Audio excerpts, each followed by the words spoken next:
There's a community for everything, and games are no exception.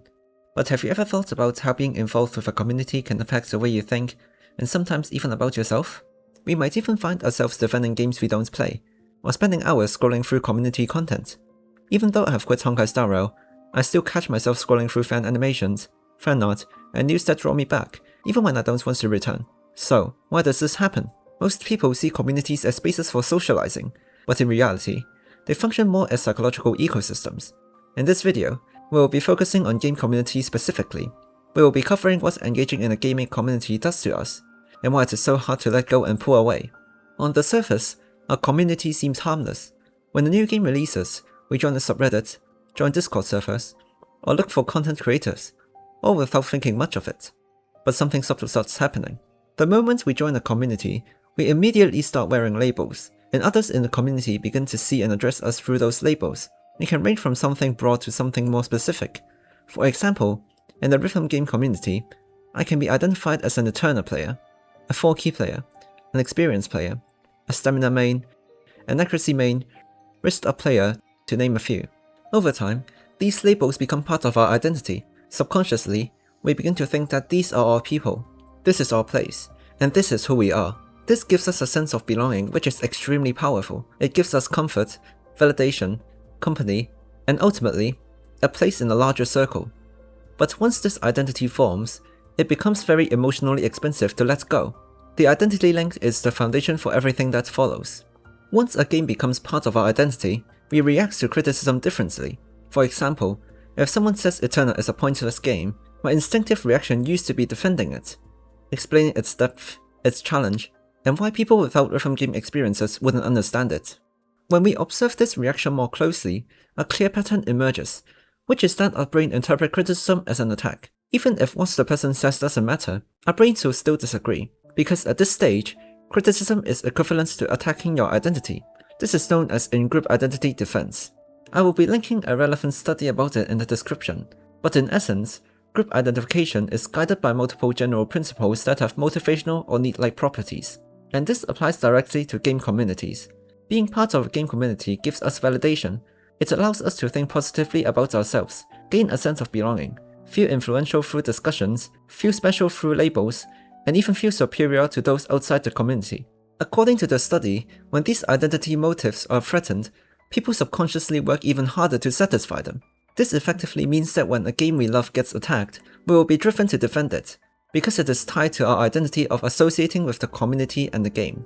This is why arguments between communities never seem to end, and why conflicting opinions often escalate into personal insults, and is ultimately the reason why players defend a studio, a game, or a character. It's never about actually winning the argument, it's about protecting their identity and belonging. However, the good news is that we can actually break this identity link. Meaningful criticism is always good. We can embrace and analyze criticism instead of jumping straight into defending, and we can disagree with people without losing a sense of belonging. The key is understanding that we are not part of the game, we are not the community itself, and we are an individual who happened to stop by. Once we understand this, criticism stops being a threat and becomes a trigger for reflection, analysis, and meaningful feedback. We will be able to listen, have healthy and meaningful discussions, or move on if we can reasonably identify something as meaningless without getting into arguments. And also, separating our identities from our games makes our opinions more honest and valid, as being objective and reasonable is crucial for any critique. But here's when things start getting dangerous. When we stop enjoying a game, we would think we could just quit, right? But in reality, it is never that simple. Because quitting doesn't just mean leaving a game. Putting all of the player retention tactics aside, it means losing a social circle, a label, a status, and a sense of belonging. Think about this. How many ex-players are there lurking or even talking in discords or subreddits of the games they once enjoyed? Since they have never truly left, the community keeps them engaged for discussions, news, and updates, constantly luring them back. So to fully quit a game, we should also be leaving the community as well. However, when we quit a game, our brains treat this as a loss, not a decision. That is because it is deeply linked to loss aversion and the sunk cost fallacy. We will constantly get thoughts such as how many hours we have put in, how many friends we have made, how we don't want to fall behind, and ultimately, the hope of having the next patch fixing everything. We can see this in how many people stay in games purely because their friends are still playing. But nonetheless, we wouldn't be playing for enjoyment anymore. We would be playing because of our attachment. This leads to the next problem. Even when we are not playing the game, the community keeps us hooked. There is always a limited amount of content or things to do, especially in live service games, and for the love of the franchise, players often end up scrolling through community tabs, pages, groups, and more. Scrolling through fan animations, fan art, leaks, news, drama, memes, and more. It deepens our emotional investment into the game and community, as well as giving us a sense of validation. This is because game communities are built on variable reward loops, the same psychology as loot boxes. When we refresh a feed, maybe there is drama, maybe there is fan art, or maybe there is news. Every refresh is a slot machine. With game communities being so active now, people can often find themselves engaging in Discord servers or other groups. As our brains love unpredictability, then before you know it, 5 minutes becomes 45. Communities provide constant, low-effort dopamine hits, from having endless content, harmless fan animations and art, and casual conversations that offer comfort without consequences. The cycle reinforces itself, causing us to stay more attached and reinforcing our identity, and effectively repeating all of the effects from above as a loop. Even if a game only has 12 hours of content, the community can keep us feeling involved for months, even if we're burnt out. It is a perfect psychological loop. However, the most important ingredient in all of this is emotion. Content, posts, and rapid-fire discussions constantly drive our emotions to the extremes, shifting drastically every few seconds or minutes.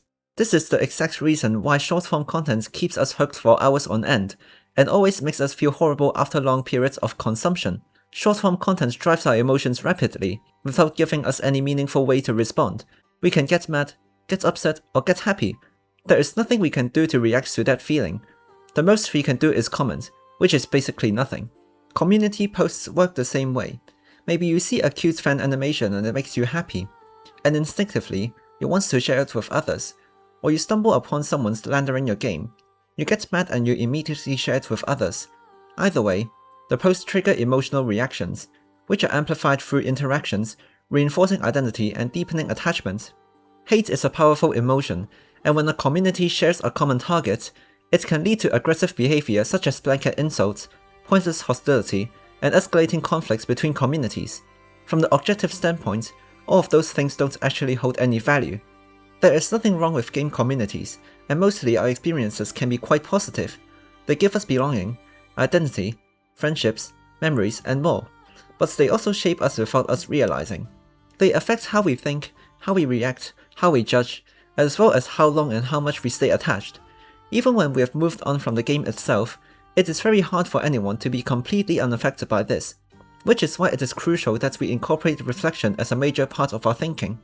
So, the next time we find ourselves defending a game, or arguing online, or refreshing the feed countless times, or spending significant amounts of time on the group chats, we should probably ask ourselves, is this me talking, or is it the community I've wrapped myself in? Because understanding the difference lets us enjoy our games, hobbies, and embrace our ideals and values without losing ourselves in it. I hope this video has been valuable to you. If you have any thoughts, feel free to drop it in the comments below. Thanks for watching.